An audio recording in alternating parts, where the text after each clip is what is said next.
हुई तेरी दीवानी। एपिसोड 403। इतनी हिम्मत थी किसमें, जब कोई मदद नहीं कर रहा था तो उसने क्यों की। वो उस भीड़ की तरफ बढ़ने लगी और ये देखकर युवराज कंफ्यूज हो गया। वो महिका के पीछे जाते हुए उससे बोला, क्या हुआ बॉस।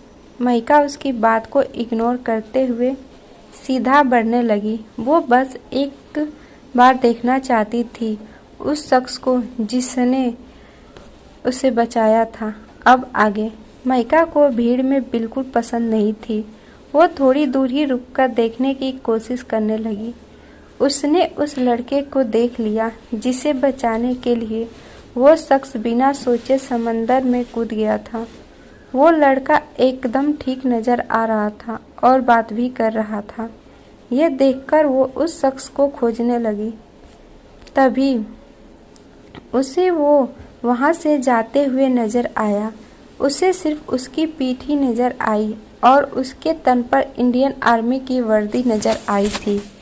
उसे देखकर वो समझ गई थी कि ये कोई आर्मी में से था। पता नहीं क्यों, लेकिन महिका उसे सामने से भी देखना चाहती थी और वो ऐसा क्यों चाहती थी ये उसे भी नहीं पता था। वो तो बस उसकी तरफ बढ़ती जा रही थी। वो आगे बढ़ पाती कि महिका के बॉडीगार्ड्स महिका के सामने आकर खड़े हो गए, जिससे महिका को रुकना ही पड़ा। युवराज महिका के पास आते हुए बोला, बॉस अब हमें चलना चाहिए। युवराज की बात सुनकर महिका का ध्यान अब युवराज के ऊपर चला गया, जो उसे चलने का इशारा कर रहा था। महिका एक नज़र उस तरफ देखा जहां से वो इंसान जा रहा था, जो जा चुका था। महिका ने उस तरफ देखते हुए ही बस अपना हाँ में सर हिला दिया और अपनी आंखों पर ब्लैक गॉगल्स लगा लिए और युवराज और अपने बॉडीगार्ड के साथ वहां से चली गई। अगले दिन आर्मी कैंप में रोनित अपने काम में बिजी था कि तभी वहां तेज आ गया। तेज को देखकर रोनित ने कहा, तू यहाँ। तेज ने उसकी बात को इग्नोर करते हुए कहा, पहले बता, क्या ये सच है कि तू ताहिरी से मिला था। रोनित ने एक नज़र उसे देखा और कहा, हाँ वो यही है और उसका एक्सीडेंट हो गया था उसकी लापरवाही से और सौरभ उसे यहाँ लेकर आया था।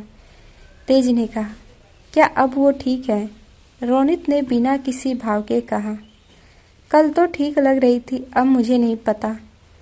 तेज ने उसे गौर से देखते हुए कहा, तुझे चिंता नहीं हो रही, एक बार उसे कॉल करके पूछ ले, कहीं उसे कोई दिक्कत ना हो।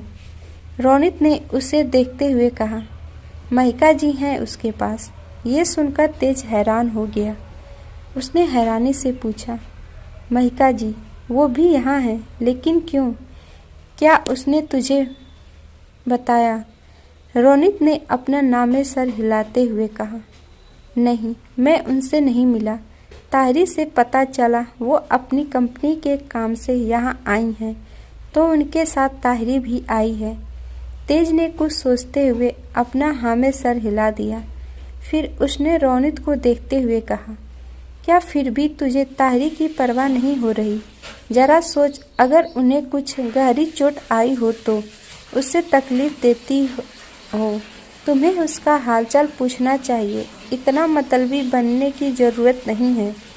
रोनित ने शांति से कहा, कल डॉक्टर ने चेक कर लिया था, बस कुछ चोटें लगी थी जो वक्त के साथ भर जाएंगी, और जहाँ तक मैं उसे जानता हूँ वो चोट लगने के बाद भी एक जगह बैठकर कभी रेस्ट नहीं करेगी। उससे उनसे कोई फर्क भी नहीं पड़ रहा होगा।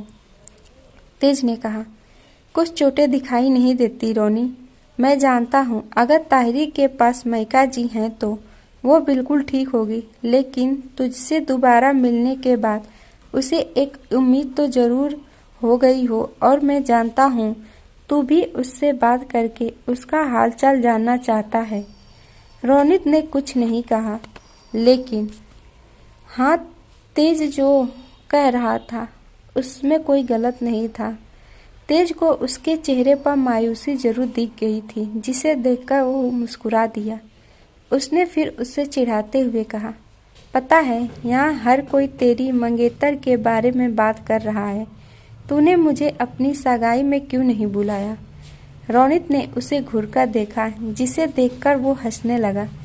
रोनित ने उसे देखते हुए कहा, मेरी छोड़, तू अपनी बता। क्या तू रोशनी से एक बार भी ढंग से मिला है? वो वापस चली जाएंगी तो देवदास की तरह उसकी फोटो से बातें मत करने लग जाना, हमेशा की तरह। रोनित की बात सुनकर तेज का मुंह बन गया। उसने फिर एक गहरी सांस ली और मायूसी से कहा, मैं कैसे मिलूं उससे? क्या मुझ में है इतनी हिम्मत? क्या वो ऐसे शख्स के सामने आएगी जो शादी के अगले दिन ही उसे अकेले उसके लिए उस अनजान घर में छोड़कर आ गया था, जहां सब लोग उसके लिए अनजान थे, जगह अनजान थी, सब कुछ अनजान था। और मैंने क्या किया? उसे अकेला छोड़कर आ गया। रोनित ने उसे ताना देते हुए कहा, बहुत जल्दी तुझे इस बात का एहसास हो गया कि तूने क्या किया, वो भी जब हुआ जब तूने उसे यहाँ देखा था। उसे देखकर मैंने सही कहा ना? तेज ने कुछ नहीं कहा तो रोनित ने उसके कंधे पर हाथ रखते हुए कहा, देख, हम पास्ट नहीं बदल सकते, हम बस आने वाले फ्यूचर को और अच्छा बनाने की कोशिश कर सकते हैं, समझा? एक काम कर, उनके एनजीओ के आसपास एक चक्कर मारकर आ जा। तेज ने कहा, चक्कर मारकर आ जाऊं ताकि जब वो मुझे देखे अपनी चप्पल निकालकर मुझे मारे? उसे देखकर अब मुझे ऐसा ही लगता है कि उसका गुस्सा अब जल्दी ही मुझ पर फटने वाला है। सही भी है, आखिर कोई इतना कैसे सह सकता है? तेज की बात सुनकर रोनित हंसने लगा। उसने हंसते हुए कहा, ओ तेज, सिंगल जो किसी से नहीं डरते वो अपनी बीवी से डरते हैं। रोनित की बात पर तेज को बिल्कुल भी हंसी नहीं आई। उसने एक गहरी सांस लेते हुए कहा, हमारे लिए सब कितना मुश्किल है ना। एक तरफ वो इंसान है जो पूरा सन्यासी बनकर बैठा हुआ है, जिसे अब किसी से कोई मतलब ही नहीं है, ना परिवार से ना दोस्तों से। तेज की ये बात सुनकर रोनित की मुस्कान भी चली गई। तभी वहाँ एक ऑफिसर आ गया।